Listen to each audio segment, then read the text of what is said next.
গুটিটা শেষ গো আল্লাহ, আমার গুটিটা শেষ। ও আল্লাহ, আমার গুটিটা নাই। আল্লাহ, আমার গুটিটা নাই গো আল্লাহ, আমার গুটিটা নাই গো আল্লাহ। আমরা বাসের সামনে দিয়ে আমরা বন্ধু তিনজন পড়ছিলাম যাওয়ার উদ্দেশ্যে। সকাল 6:30 বাসটা ছাড়ে, মনে হয় 10-15 মিনিট আসার পাকলে বাসটা অ্যাক্সিডেন্ট হয়। অ্যাক্সিডেন্ট হওয়ার পর আমরা তখন বুড়তো, আমরা ব্যাগটি রেখে আমার চোখটা লেগে যাই। হঠাৎ করে একটা বিকট শব্দ শুনতে পাই।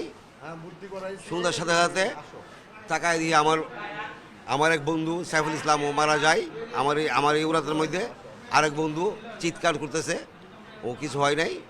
নামা বাসটা ইউনিক বাসে গতি হারায় নামায় আমাদের একটা কারেন্টের ফিলারের মধ্যে মনে হয় গিয়া ধাক্কা খাওয়ার পরে সবাই হওয়ার পরে অ্যাক্সিডেন্টটা হয়। শিয়া বাটার ও ভিটামিনে সমৃদ্ধ লিলি বিউটি সোপ, তারুণ্যময় উজ্জ্বল ত্বকের জন্য।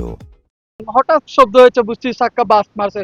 হঠাৎ করে দেখি যে বেঙ্গল এই সামনে দেখি সঙ্গে, তারপর এইদিকে চাইলাম, তখন দেখি ইউনিকের অবস্থা খুবই জটিল। এবং আমি একটা ফেসবুকে দেখছি ভিডিও যে সম্পূর্ণ দোষ এই বেঙ্গলের, এবং তাকে মুখামুখি সংকোচ হয়েছে। এবং আমি যখন আসলাম গাড়ির ভিতরে ঢুকলাম, তখন মানুষের অবস্থা দেখে আমি নিজেই ঠিক থাকতে পারি না।